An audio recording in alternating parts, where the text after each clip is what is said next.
नमस्कार किसान साथियों, राम राम। किसान पाठशाला चैनल में आपका भव्य स्वागत, अभिनंदन। जैसा कि किसान भाइयों आप देख रहे हो, नित्य नए डेली के आपको वीडियो है जो खेतीबाड़ी से संबंधित है इस चैनल पर मिल रहे हैं। तो इस चैनल को सब्सक्राइब करें, लाइक करें, शेयर करें। आज हम अमरपुरा थेड़ी के चक 8 HMH में बराड़ फार्म के अंदर आए हैं।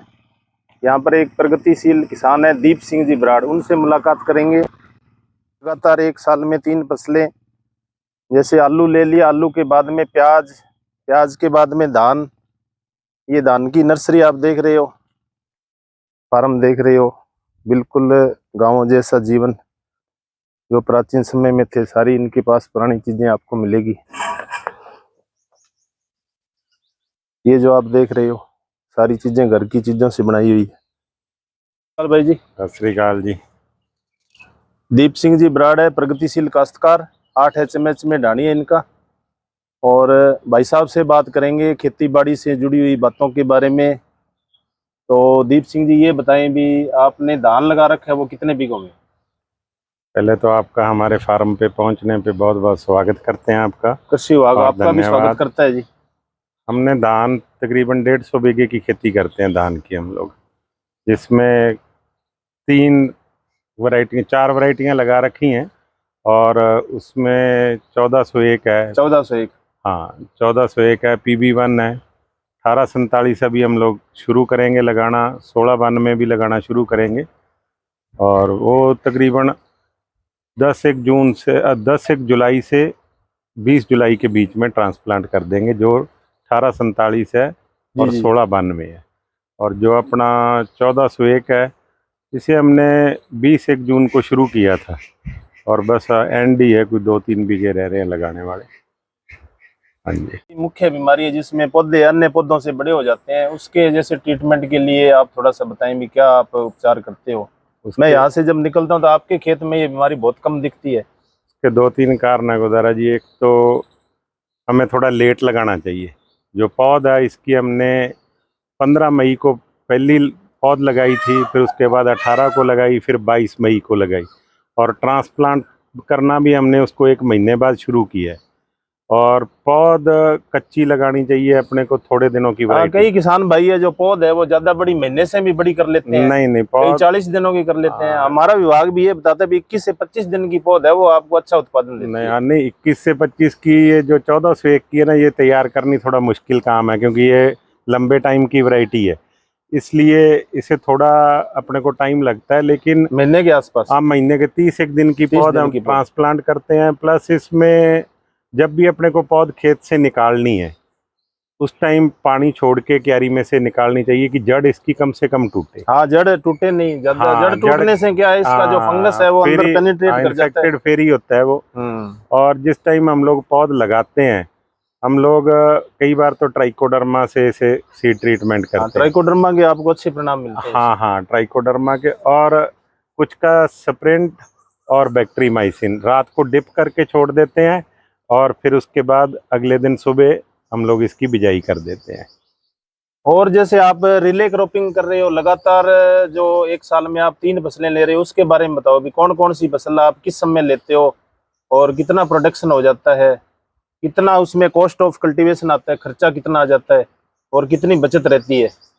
गोदारा जी, ऐसे हम लोग 3 फसलें ले रहे हैं। जैसे 1401 धान है, इसमें तो थोड़ा आलू हमारा लेट हो जाता है। ये जो वैरायटियां हम लोग लगा रहे हैं, 1509 है, 1692 है, 1847 है, जो थोड़े दिनों की वैरायटी है, इसमें हम लोग पीछे आलू लगाएंगे। आलू लगाएंगे। हाँ, आलू का थोड़ा सा बताइए भी, झाड़ कितना रहा? आलू का एवरेज झाड़ आप मान के चलो 100-110 क्विंटल। 110 क्विंटल के आसपास। और कई वैरायटियां ऐसी हैं हमारे पास जो 150 क्विंटल तक जाती हैं। पुष्कर है, जो गोल वाला पुष्कर पहले आ रहा है, या लंबी चाल का पुष्कर आ रहा है, ये वैरायटियां। गौरव है, ये 150 क्विंटल तक चली जाती हैं। और अगले साल से हम लोग सिंटाना भी लगा रहे हैं। इस बार तो उसके ट्रायल ही देखे थे हमने, अगली बार से वो भी लगा रहे हैं। और डायमंड भी लगाते हैं। डायमंड तो ये जो 2 नई वैरायटी बता रहे हैं, इनमें झुलसा रोग कम आता है क्या? हाँ, नहीं, बहुत कम आता है। बहुत कम आता है। आलू का भी अगर अपन सीड ट्रीटमेंट अच्छा करते हैं, अच्छी स्प्रे करते हैं, तो झुलसा रोग नहीं आता आलू में। और आलू की जो फसल है ये अपन 20 अक्टूबर को बिजाई करते हैं आलू की। जी जी। और लास्ट जनवरी या फरवरी फर्स्ट वीक में उसकी पटाई शुरू हो जाती है। तो जैसे जैसे पटाई होती है, कुछ एरिया में हम लोग 8-10 बीघे में प्याज लगा देते हैं। प्याज की पौध पहले तैयार आलू की रखते हैं। जितने आपने खुदाई की है तो वो सेल कर दिया या स्टोर में कहीं लगाया है? नहीं, हमने सेल कर दिया। कुछ 3-1 हज़ार बैग हमने यहाँ Guru Nanak agro cold store में स्टोरेज किया था। उसमें से कुछ हमारा सीड है, कुछ हम लोग बेच रहे हैं उसमें। बाकी हमने पहले सारा बेच दिया था आलू। आलू के बाद में फिर प्याज लगाते हैं आप? आलू के बाद हमने 8-10 बीघे प्याज लगा देते हैं हम लोग। कुछ ये कच्ची सब्जी है, जैसे तर है, तोरी है, ककड़ी है, कोई 20-1 बीघे ये लगा देते हैं। फिर हरे चारे के लिए मक्की है, पशुओं के लिए चारा हो पशुओं गया। के लिए चारा हो गया। वो चारा बेच देते हैं। बेच भी देते हैं? हाँ, बेच भी देते हैं। वो भी तकरीबन अपने को 15 से 20 हज़ार रुपये प्रति बीघा दे जाता है वो। और कुछ खेतों में पकावी मक्की भी लग जाती है। प्याज का थोड़ा सा बताएं, प्याज का झाड़ प्रति बीघा में कितना अब की बार रहा आपकी? इस बार 80 क्विंटल रहा। 80 क्विंटल। थोड़ी सी आप जब डिगिंग कर रहे थे, खुदाई कर रहे थे, उस टाइम बारिश ने इस थोड़ा टाइम जरूर खराब किया था आपकी बार, बारिश ने क्योंकि किया उधर से तो प्याज पक गया था, उधर से बारिश शुरू हो हाँ, गई। वही समस्या रही। नहीं तो हर साल हम लोग जो प्याज लगाते हैं, हम लोग प्याज लगाते हैं फरवरी 15 को। जी जी। और मई 15 के करीब हम लोग उसको निकालते हैं और पूरा पका के निकालते हैं। जो उसके ऊपर वाली भूख है वो बिल्कुल सूख जाए, उसकी सूखने के बाद प्याज निकालते हैं। हर बार 85-90 क्विंटल एवरेज उसका झाड़ आता है। जी जी। और वो प्याज हमारा तकरीबन 5-6 महीने खराब भी नहीं होता। अक्टूबर तक चलता है आराम से। दिवाली तक जब वो फुटाव आता है प्याज में, उस टाइम तक वो प्याज अपना चलता रहता है। और रेट भी ठीक मिल जाता है, क्योंकि हमारे कुछ जैसे बाजार के ग्राहक हैं, जो बाजार का एवरेज दूसरे प्याज का रेट चल रहा है उससे डबल रेट तक लोग दे देते हैं, क्योंकि वो घर पे पड़ा हुआ प्याज खराब नहीं होता। खराब नहीं होता, क्वालिटी बढ़िया होती है। इस बार थोड़ा मौसम की दिक्कत थी, इसलिए गिल्ला निकालना पड़ा। उसी हिसाब से प्याज की भी कोई स्पेशल वैरायटी लगाते हो क्या? हमारे पास तो देसी प्याज है जी। पहले हरियाणा से बीज लेके आए थे हम लोग, और उसके बाद हर बार अब अपना बीज तैयार कर लेते हैं। वो बढ़िया, खाने में मीठा है। हाँ, खाने में मीठा है और खराब भी नहीं होता घर पे। प्याज के बाद में फिर आप उसमें धान लगा देते? प्याज के बाद में अब धान लगाएंगे जी। तो एक साल में जैसे आप ये फसल चक्कर सघनता है, क्रॉपिंग इंटेंसिटी इंडिया में बात करें तो पंजाब में सबसे ज्यादा है। पंजाब में लगभग 400% के आसपास है एक साल में जो 4 फसलें लेते हैं। राजस्थान में 136 के आसपास है औसतन। तो 3 फसलें लेना क्या जमीन के अंदर ठीक रहता है, या कोई इसमें आप जैसे उसका उर्वरता है, उसका उत्पादन बढ़ाने के लिए या उसकी फर्टिलिटी बने रहे, तो उसमें थोड़ा सा बताएं क्या क्या चीजें आप डालते हो? कोई कंपोस्ट या गोबर की खाद? नहीं, हम लोग कंपोस्ट या गोबर की खाद तो नहीं दे पाते, क्योंकि इतना हमारे पास टाइम नहीं होता। जी। लेकिन माइक्रोराजा हम लोग हर बार अपने खेत में डालते हैं। माइक्रोराजा? हाँ, माइक्रोराजा हर बार 3 किलो प्रति बीघे के हिसाब से डालते हैं, चाहे वो धान में डाल दें चाहे आलू में डाल दें। हम लोग दोनों फसलों में एक बार? हाँ, दोनों फसलों में एक बार डालते हैं। और आलू वाले खेत में तो जैसे DAP है, पोटाश है, अपना कैल्शियम नाइट्रेट होगी, तो इतने ये फर्टिलाइज़र डाल देते हैं। आगे अपने को मक्की की फसल ले रहे हैं या प्याज ले रहे हैं या सब्जी, उसमें कुछ देने की जरूरत नहीं पड़ती। जैसा कि किसान भाइयों, दीप भाई साहब ने माइक्रोराइजा के बारे में बताया, तो माइक्रोराइजा है जो हमारे जमीन में एक घुलनशील फास्फेट है। जैसे किसी हमने क्षेत्र में 100 किलो DAP दिया था, उसका 25 किलो ही प्लांट के काम में आता है। बाकी जो हमारी मिट्टी की कैपिलरी वेन है, केस नलिकाएं, उनमें जाकर के वो चौक करता है। तो इस एक घुलनशील फास्फोरस को घोलने का काम है जो माइक्रोराइजा करता है। ये खेजड़ी की जड़ों में पाया जाता है, क्योंकि खेजड़ी में लगभग 8 प्रकार की फंगस होती है, जिसमें एक फंगस होती है ग्लूमस। ये पौधे के लिए बहुत सारे हार्मोन, विटामिन इस तरीके से छोड़ती है। तो प्रत्येक किसान को है जो माइक्रोराइजा अपनी फसल में डालना चाहिए, जिससे जमीन की सेहत अच्छी होती है, जल धारण क्षमता भी बढ़ती है। जी जी। हाँ, तो वो ये जमींदारों को आलू लगाना चाहिए। मैं तो यही कहूँगा कि आलू की फसल लेते हैं। कई किसान भाई है जैसे आलू है 2 साल लगाया, जैसे भाव डाउन हुए छोड़ देते हैं। मेरे हिसाब से आपके लगातार आलू लगाई तो ही उसको बेनिफिट है। हम लोग 1999 से लगातार अब तक लगा रहे हैं, और कभी भी गेहूं से कम नहीं रहता आलू। कितना भी मंदा हो जाए, चाहे कोरे की मार हो जाए, चाहे मंदा हो जाए। और कई बार ऐसी लॉटरी लगती है कि आपको 6 साल की कनक की फसल एक बार में आलू दे जाता है। लेकिन आलू के बाद जो अपन कोई भी फसल लगाते हैं, चाहे सब्जी है, चाहे अपन ने प्याज लगा दिया, चाहे मक्का लगा दिया, जितना अपना गेहूं होना है ना, उतना तो वो हो जाना है। और आलू अपने को फ्री का रह गया उसमें।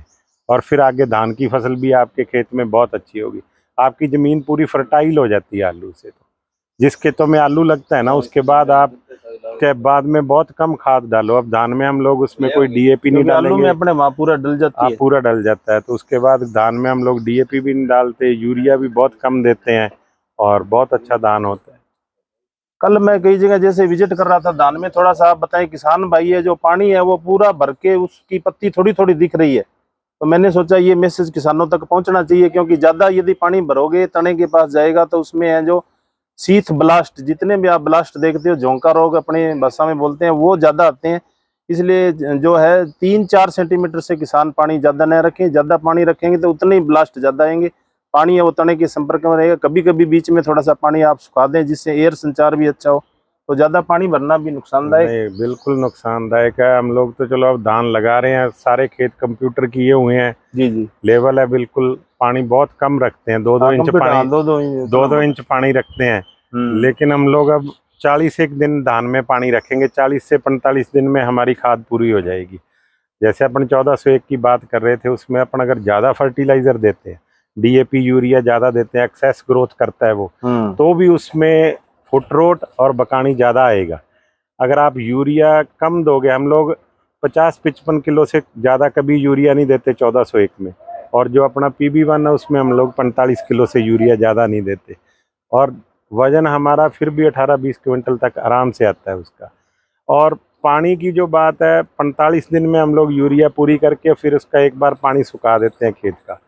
इतना सुखा देते हैं कि बिल्कुल पौधे मुरझाने लग जाते हैं, कम से कम 10-15 दिन पानी नहीं देते उसको। आदमी बिल्कुल आराम से चलने लग गया, फर्श जैसा खेत हो गया। उसके बाद दोबारा पानी स्टार्ट करते हैं, फिर वो पानी चक्कर चलता रहता है। हर हफ्ते की हफ्ते धान को पानी देते हैं, रोज़ नहीं देते।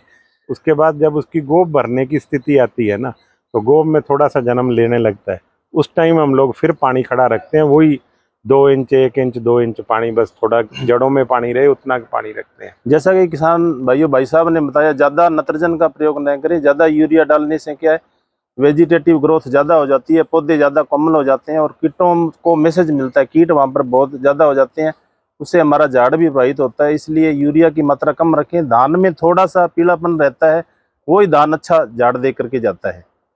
हाँ, यूरिया ज़्यादा डालते हैं। कई जमींदार कहते हैं कि अब जब टिलरिंग स्टेज होती है कि मेरे पौधे ने कम से कम 40 नाड़ियाँ निकाल ली, कोई कहता है कि इसने 45 निकाल ली, लेकिन एवरेज जब अपन खेत की कटाई करेंगे, ज़्यादा से ज़्यादा 22-23 तक आएंगी और कम से कम 10-11 रह जाएंगे। एवरेज वही 15-17 की ही रहनी है उसकी, क्योंकि पौधा भी समझदार है। एक बार आपने ज़्यादा यूरिया डाल दी, लेकिन जब वो गोब भरने लगेगा ना, तो वो जो दूसरी फालतू है उनको छोड़ देगा। उसकी पराली बननी है, स्प्रे करने के लिए बंदे अंदर जाते हैं तो पाँव के साथ पूरी लपेट के पराली बाहर आती है, ब्लास्ट ज़्यादा आता है। लेकिन अगर यूरिया पहले ही कम रखें, टिलरिंग उसकी उतनी रहनी है, एवरेज है जो वो 17-18 की एवरेज रहनी है, उसमें अपना बहुत वजन आ जाना है, क्योंकि उसकी मुंजर की लेंथ ज़्यादा रहेगी, ग्रेन साइज ज़्यादा रहेगा, तो उससे बढ़िया रहेगा। वो ज़्यादा यूरिया की जरूरत नहीं है धान में। खेती के साथ साथ में जैसे आप धानी में ये शौक है मुर्गी पालन का, और डक भी है उधर, ईमू पक्षी भी है और डॉग्स भी है, इनके बारे में थोड़ा सा शौक के बारे में बताएं। गाड़ी हमें उधर देखने को मिलती है, ग्रामीण परिवेश में जैसा बिल्कुल जीवन शहरी के बजाय हमें ये गांव की झलक यहाँ लगती है पुराने टाइम में। इसमें थोड़ा सा बताएं किस तरह का शौक आपको ये है? ये तो बचपन से शौक है हमें जानवर रखने का। तो मुर्गी पालन है, बकरियां भी रखी हैं हमारे पास, अलग अलग तरह के जानवर हैं। तो बतख भी हैं, कुत्ते भी अलग अलग नस्ल के हैं हमारे पास। तो ये शुरू से पाल रखे हैं। अगर इसमें अपना धंधा करने चाहें तो ये कमाई वाला धंधा भी है, आपका एक साइड बिजनेस भी है। अगर अपने पास जैसे चाऊ है, वैरायटी है, हाँ जी, तो पहले वो एक अगर आप बच्चा बेचते हो तो कम से कम 55-60 हज़ार रुपये का बच्चा बिकता है। अपने यहाँ ये छोटा सा एक फ्रेंच बुलडॉग घूम रहा है, ये कम से कम 20,000 रुपये का एक है, अगर अपन पाल के और आगे बेचने चाहें तो इनको। और मुर्गियों का और इन जानवरों का तो हमें शौक़ है। बैंटम मुर्गे हैं हमारे पास, गिनी फॉल हैं, और पॉलिश कैप है। ये अलग अलग वैरायटियाँ हैं, अलग अलग जगह से लेके आए हुए हैं, अलग अलग जगह। तो जैसा सुनने में आया यहाँ ढाणी में एक कोई गाना भी शूट हुआ है।